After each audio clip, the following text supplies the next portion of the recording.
Bonjour à tous, aujourd'hui nous allons poser la question à savoir est-ce que les objets gardent l'empreinte énergétique. Alors oui, que ce soit des bijoux, des masques, des objets de famille, tout garde l'empreinte énergétique de ce que nous vivons, de ce que nous y mettons dedans. Donc en Reiki 2, on apprend à nettoyer, à purifier ces objets, non pas pour éliminer l'histoire des objets, mais pour éliminer juste les énergies négatives qui sont restées dedans. Donc on va apprendre en Reiki 2 des symboles, et avec ces symboles, on va apprendre à les tracer sur les objets et à les réciter avec leur son, qu'on appelle des kotodamas, pour arriver à nettoyer ces objets et que vous puissiez continuer à les garder, les utiliser, les mettre dans vos maisons, etc. Donc c'est ce que je vais faire avec ce tableau de famille que j'ai là, un tableau qui me tient vraiment particulièrement à cœur parce que c'était mon grand-père qui l'a peint.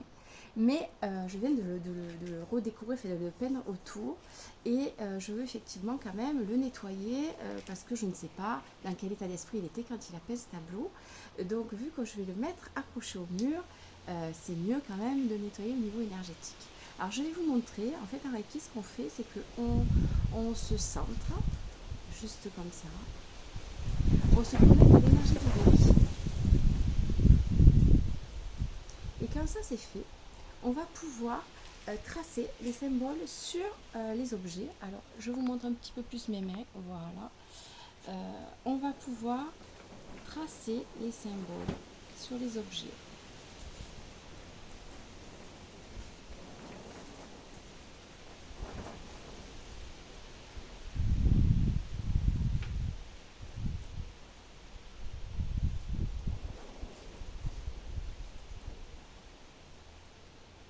Quand ça c'est fait, on va pouvoir laisser les mains dessus, comme ça, à distance en fait, pour pouvoir nettoyer cet objet.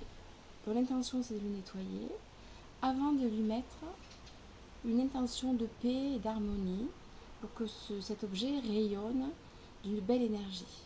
Voilà, donc on reste quelques minutes comme ça.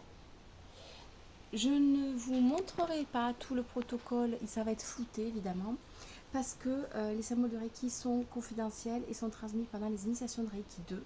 Et du coup, on n'a pas à les montrer, ni à les dessiner devant tout le monde, etc. Ça doit rester dans la sphère des gens qui font du Reiki pour que ces symboles restent aussi puissants qu'ils ont été à l'origine. Voilà, donc si ça vous intéresse, il faut passer le Reiki 2 pour pouvoir faire tout ça. Donc à bientôt pour une autre vidéo sur... la prochaine vidéo, ça sera une histoire que je vous raconterai justement sur la protection d'un porte-monnaie dans une situation très particulière. À la prochaine.